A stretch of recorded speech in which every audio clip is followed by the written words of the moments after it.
Non, non, en vacances, je travaille aujourd'hui encore ici, parce que je suis venu, et demain, faut passer les devoirs et vendredi aussi. Parce que sinon, ça va bloquer à la maison.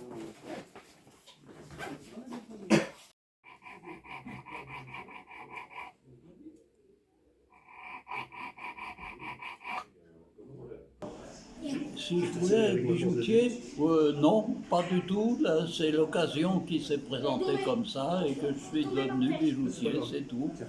C'est l'occasion qui a fait, bon, par l'intermédiaire d'un professeur.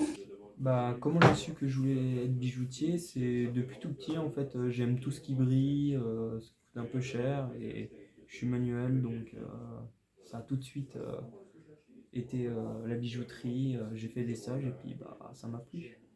Le métier par lui-même est intéressant parce que bon, c'est tout le travail du métal, essayer de maîtriser le métal dans toutes ses formes et dans toutes ses applications, c'est tout.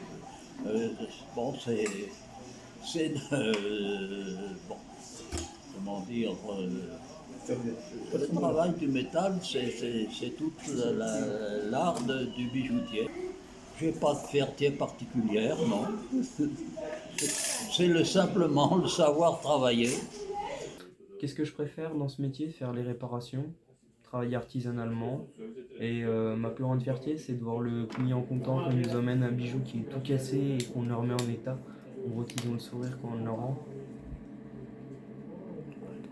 Le plus difficile et ce que j'aime le moins en tant que bijoutier, c'est l'administratif. Ça prend beaucoup de temps, c'est compliqué parce qu'on a le contrôle des douanes, il faut être très assidu dessus.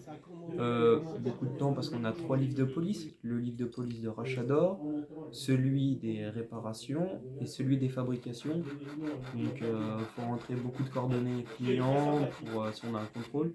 Et ce que j'aime le moins aussi, bah, c'est le rattrapage de fonte et tout ce qui est assisté par les machines numériques. On en a quand même beaucoup dans notre métier et c'est ce que j'aime le moins. Le plus difficile, c'est d'avoir des échecs. Voilà, c'est parce que faut essayer de rien avoir de difficile à faire. Voilà. C'est ne pas pouvoir faire ce qu'on vous demande. C'est le plus difficile, ça. Les qualités essentielles, c'est de pouvoir tout comprendre ce qu'on vous demande et surtout pouvoir le réaliser après. C'est ce qui est peut-être de plus difficile, mais bon. Les qualités essentielles pour devenir bijoutier, il faut être patient parce que faut prendre son temps pour travailler, il faut être minutieux pour faire quelque chose de précis et de professionnel quand même, pour que ça sorte bien, minutieux, précis.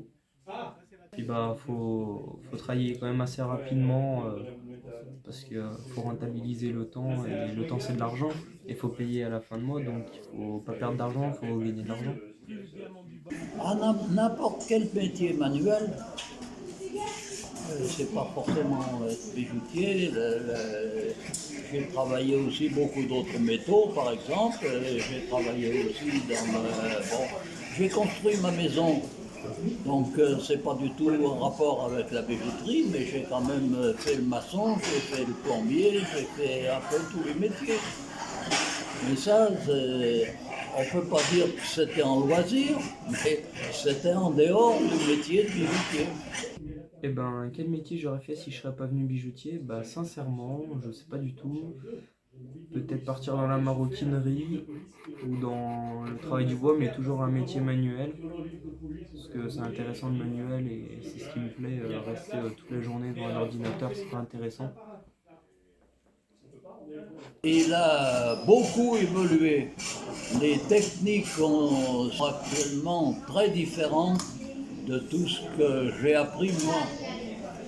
Et avec tout ce qui est en numérique maintenant, par exemple, qui peuvent être faits en dehors de ce qui est manuel, ça peut être fait en numérique.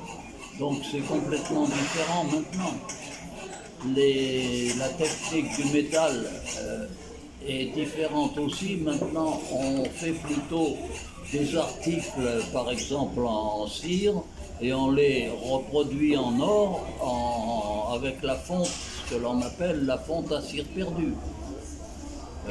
C'est complètement différent, c'est l'évolution du métier aussi.